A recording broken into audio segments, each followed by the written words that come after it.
If your car can be stolen with a USB cable, you don't have a vehicle. You have a Bluetooth speaker with wheels. That's where we're at with Kia and Hyundai. Did you see this today? 7 million cars they're going to retrofit. See, the problem with TikTok is they ran up there and told everybody, this is how you steal a Hyundai and a Kia. Great. So basically how it works out now is I don't have a car payment because I don't need a car. Because as long as I have a USB cable and some confidence, I'm pretty good on getting whatever Hyundai or Kia that I want. Why would I bother paying for something that is clearly afforded to me free just for being a citizen, right? I'm not going to pay for something they're giving away. Are you kidding me? It's like when Walmart said, hey, we're not going to sue. We're not getting attorneys involved for anything theft-wise that's under $25 because it's expensive to us for lawyer fees and it's just not worth it. Okay, so what I heard was everything under $25 at Walmart is free. Okay, we can just take what we want. It's like the Quick Trip. They won't do anything. You just take whatever you want. I watch people steal stuff out of the Quick Trip and I say something to the manager. I'm like, you do realize they're just walking out of this. Like, they're just taking stuff. Like, yeah. I'm like, well, yeah. Where I grew up, there's somebody on the other side. That ain't how this works. There should be like police and whatnot. And they're all like, nope, you can't really do that. I'm like, so they shop out of your inventory for free? Pretty much. What kind of world? But the good news is now you can do it with cars, Hyundai and Kia, as you've known thanks to TikTok. However, they said today 7 million vehicles will be retrofitted. We're putting a metal Band-Aid on it, that's what I'm telling you. Admitted that they're going to give up $9 million in cash. $9 million in cash. Make sure I got this right. $9 million in cash to the states and the attorneys generals that are suing them and what have you. They admitted that it would cost more like $500 million to fix this mess. They're going to install free zinc reinforced ignition protectors on older cars. If you have an older car, you should expect to hear something. They think maybe 2026, and they're hoped to have the retrofit for your automobile done by 2027. So now what you have to do is find yourself, maybe put a sign on the car that says, please don't steal my car until 2027. Can you hold off on not stealing this one? Next. I mean, I don't know what you put on it to keep people from stealing it, but they're asking a lot since we know we got to wait a couple of years. I think it's easier if you own a Hyundai or a Kia in those years. Put the keys on the dash and say, if you put a note, if it starts at yours, it's easier than having to use your USB cable. Just take my keys. Thanks. Be nice about it. I mean, they may bring it back and it's going to be empty, but maybe you get some gas or something. I don't know. The worst case scenario is when somebody steals your ride and then the cops are all like, we found it. I had one of the people that I work with got their Altima stole. Now, I've been inside his Altima. I've ridden in it to lunch and whatnot. This is not a vehicle you steal. This is a vehicle you leave. In fact, this car was in such bad shape. Not only should you leave it, you should leave the man a 20 and maybe offer him another social security number so he could get out of the miserable life he was living in. This thing had more hits than Mike Tyson. It was a dented machine. There was nowhere you could sit inside this car that did not have a smell. I'm telling you, if I'm lying, I'm dying. He did not have a blinker. The blinker broke about 10 to 12 years ago. Now he turns the blinker on with a fork.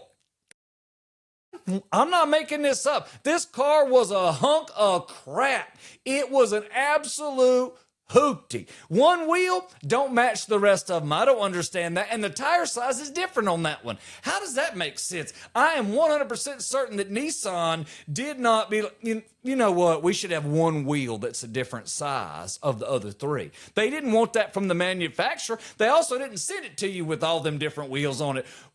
What was your rationale? I'd like to go back to the day when decisions were made in cars when you see a junker and it's got one wheel that don't match the rest of them. I'd like to go back to the day that happened and go, stop. Do you realize that the decision you make today is going to haunt you for the next 12 years? I want to say that, but you can't. So this car absolutely needed to be retired a long time ago. Yet some jackweevil stole it anyway and drove it all over the valley and got a call like the next day, 3 days later. It wasn't terribly long. Hey, yeah, you get to come down and get your car, throw the impound there. So they go down to pick the car up, and the car is in somehow worse shape than when it was stolen.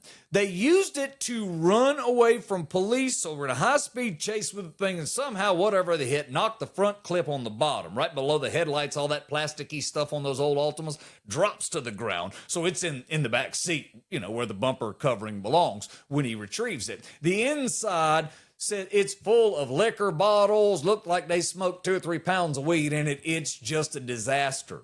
In other words, they did about $40 worth of improvement to it. So what happens is, I saw him about 3 weeks ago. Now, he's been training to become a pilot, and I did hear through the grapevine that he got his first pilot job.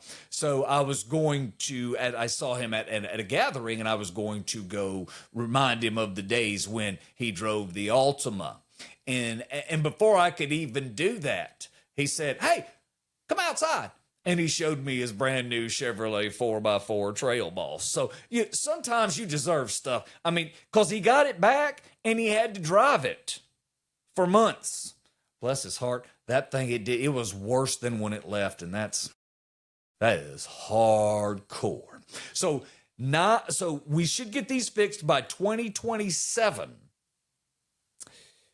This is what happens, Hyundai, when you build a car, Kia, and assume that people are honest and they don't have cell phones.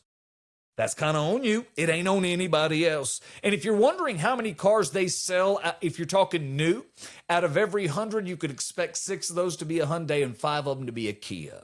Kia's growing fast. They are absolutely exploding in the marketplace. Their product line's getting better and better each year. And sometimes when you look at them, their logo kind of got weird there for a minute. And sometimes I don't know, because I don't know if I'm looking at a Jaguar or, some third world electric car. I don't know what I'm looking at half the time when I look at them. But I know that the curves and the choices they're making on the Kias and the Hyundais, they're pretty cool. They got that one that looks sort of like a shoe. I can't think of the name of it. I like the Tucson. Then the Hyundai's got the next one up, and it sort of looks like they have the Under Armour logo in the brake lights. And then you go up to the Palisade and the Telluride and the Kias. They're actually kind of nice vehicles as you look at them. I'm hoping they can get all this mess figured out. I don't understand, and maybe I'm the dummy. My car's pretty new, and I'm a car guy. So that's what I do. I love automobiles. It's my thing. It's my jelly roll. I like cars. I like buying them new. I like buying them used. I like working on them. I don't want to do much on them. I like to lift them up. I like to put big tires on them. I like 4-wheel drives. I like 2-wheel drives. I like automobiles. Nissan has now created in their stereo systems, they're about to launch this, where it will adjust according to your hearing. So it takes a couple of minutes to set it up at the beginning, but then it will just automatically raise and lower somehow based on how you hear. Okay. I don't know how that's going to work, but it's compelling technology, and I love when we put new technological things inside of a vehicle. That's the kind of person I am. And I don't understand right this very minute, if your vehicle does not operate from the phone, I have it with me all the time. This has got to stop. I don't understand why I have to carry keys. I don't understand why I have to carry a fob. Do you not understand that I'm in athleisure 99% of the time? And don't look, women are too. Don't hate. Everybody knows that Lulu's got the pants for you, and they ain't got no pockets, so you don't have room for a whole bunch. I mean, the whole objective is for you not to have pockets. Do you want that trash in your pocket? No. So now you got to carry a purse. Half the reason you're carrying a purse is because you got to carry that stupid key fob. Why am I carrying a key fob again? I don't understand this. If your car is made after 2020 and it's not cranking up with my phone, that's a problem. I don't get it. I realize most cars still yet to do that. I'm calling out the entire industry. What are we doing? I have to have the phone with me. I do not need your key, and I sure as hell don't need that fob in my pocket. What about skinny jeans? If I'm dressing up in skinny jeans, I don't want that sticking out. Your logo sticking out my pocket when I'm trying to show off my best assets? No, That's not happening. Get your junk straight. Doesn't make any sense. I have a 2023 automobile. I can't even, now I can do it on the app. That's cool. But I ought to be able to not carry that key with me at any time. I mean, Ford, for decades, I could just type in on the door, 026512 or whatever, and that would get me into the vehicle, which I think is fabulous. What a great idea. Why do all cars not have that? I don't understand that either. There's no excuse for me to have a key in 2026. It doesn't make any sense. No car, even the bottom of the barrel cars, and I don't even want to hear that anymore. Used to, when you got to a small car, like let's say if you went from an Accord to a Civic, when you got down to a Civic in the 80s and 90s models, you were lucky to get a radio. It was embarrassing. There was just nothing inside of the lower level cars. That's not what's happening now. The only way they can sell those lower level cars is if they stack them full of technology that otherwise makes no sense for the ones above them. Those would be standard in the things, but you have to have. Mitsubishi started that. They tech out the small ones, and now all of a sudden, there's an entry-level vehicle that's tech savvy. Now, Mazda's been doing it for a decade or longer. Everybody caught on. You're not. So we have to stop with the keys. It's all got to stop. It right in front of us, it's clear. If I can start it with my phone, great. But shouldn't I be able to just walk? And that takes a second. It still takes too long. But shouldn't I be able to walk up and just because I have my phone, which I realize is clonable, but if I have my phone, I should be able to walk up and go, beep, just because I have the phone, just like when I have that stupid fob in my hand, that ought to unlock the door, right? And then I ought to be able to start it and be on my merry way. Why are we not there yet? Rain sensing wipers? Been there. Head-up display should be on everything for safety. And while I'm on the subject of keys and problems and figuring things out, how about the Pittsburgh Steelers? How about a really good night from Aaron Rodgers and everybody worked in sync to win Monday Night Football? How much fun was that to watch? Now, I'm going to tell you I'm a Dallas fan, so to watch the Pittsburgh Steelers win breaks my back. However, I'm an Aaron Rodgers fan. Football. I don't care what he does off the field. But on the field, I enjoy watching the man play. There's a reason he's a 4 or 5 time, however many, 6-time MVP. I don't know the stat. I don't have it in front of me. But the point is, he is an absolute blast to watch. So for me, maybe not for you, but I've enjoyed the devil out of seeing him over in Pittsburgh. As a Dallas fan, you might have joined the party with me, which is we can win when it don't matter. When it does, we're screwed. Now, you want to blame Dak Prescott? I can't blame Dak Prescott. I can't blame Dak Prescott for Dallas's woes. I'm a Mississippi State grad. Are you kidding me? I can't blame Dak Prescott, but I can sure blame the ownership, Jerry Jones, right? I feel like I'm justified there. I feel like the reason we're on the wheel of coaches since the 90s, late 90s, early 2000s, is ever since Bill Parcells, we've played the how many times can we switch coaches here every couple of years? Doesn't make any sense. Can we not get to the Super Bowl again? Apparently dang not, because you prove it year in and year out. I thought I was excited for like 2 weeks of this season, and you became the same old team. So I had to stop enjoying the Dallas Cowboys and look into a different area of football. So now I focus primarily on watching great offenses or great offensive players do their thing. Sometimes I'll watch a team that I don't like just because I like a couple of the players. I like to watch Alvin Kamara run the ball.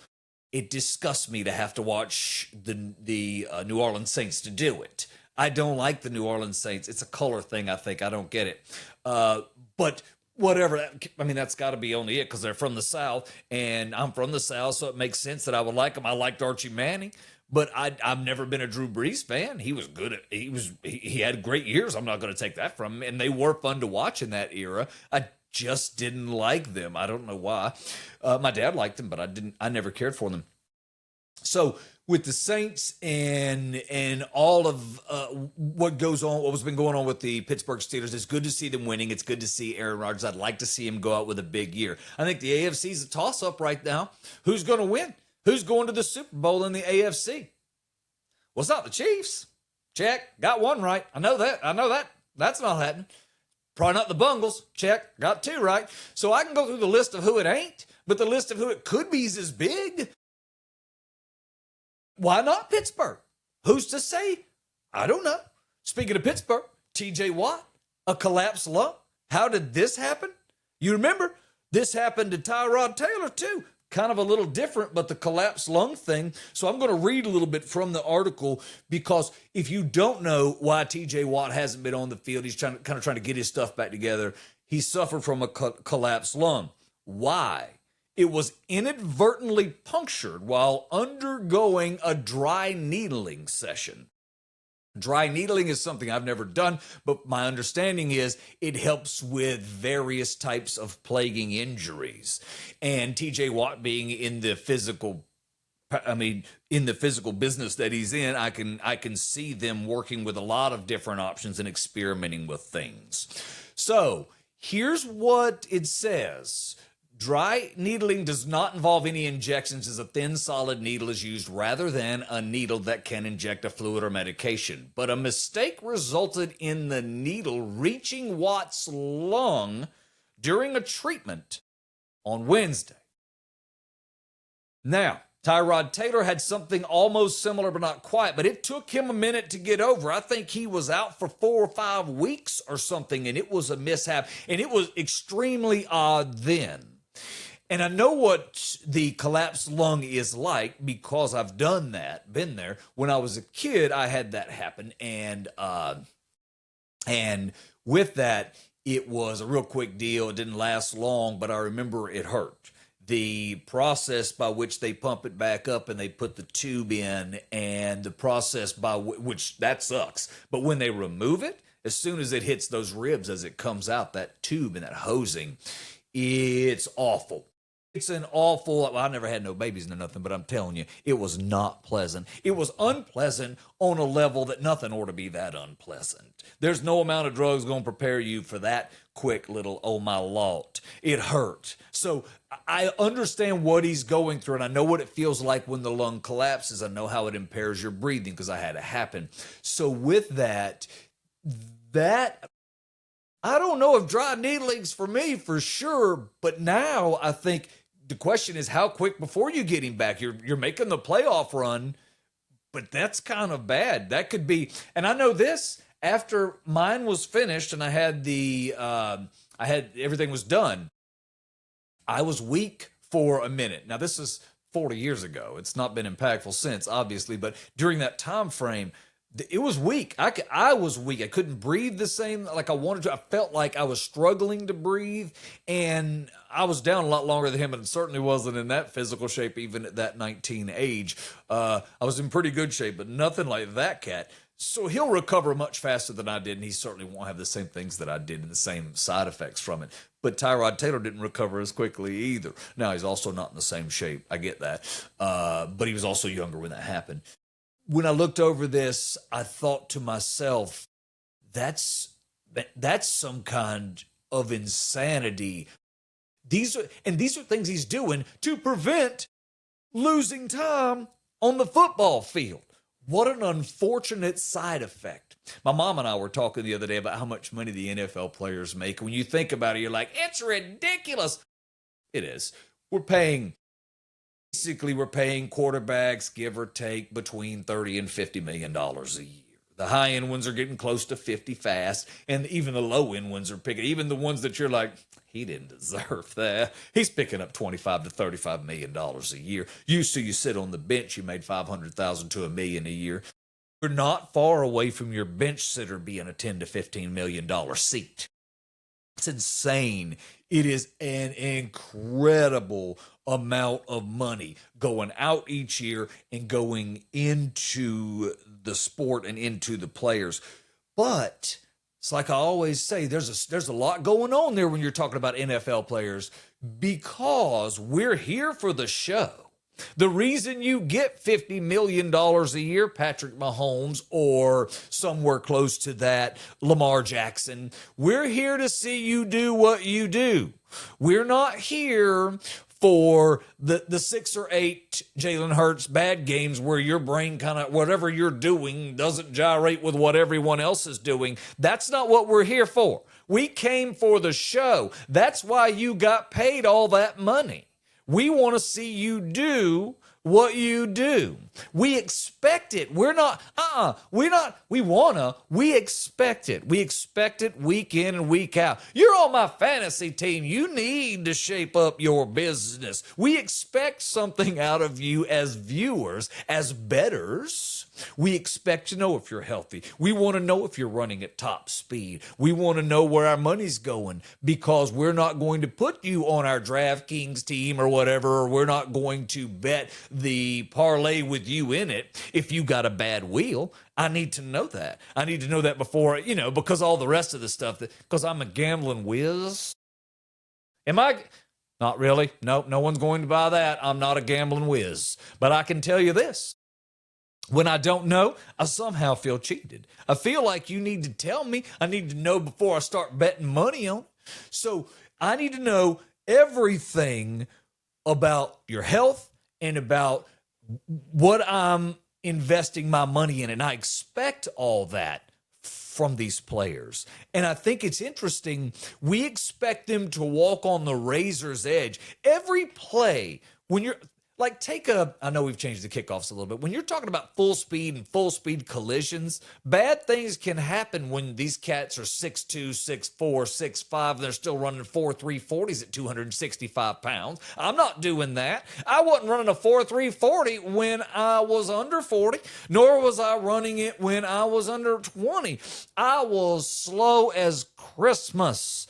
I was awful slow. I'll tell you how slow, and I was fast. I'm telling you I was fast, but I'm not fast on that level.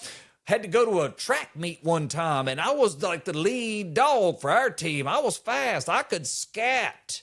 So I look over next to me, and everyone around me is bigger than me the guy next to me is bigger than me by 100 pounds. Now, I realize we're in high school. I probably weighed every bit of 70 soaking wet. So maybe 100 pounds is not right. He was more like 200 pounds. He was a good 250. He was a football player. He was a big kid. I was 5'2". That kid was probably 7'35", something like that. He was a big boy. So I knew when the whistle blew that when I took off, I was going to dust him like yesterday's garbage.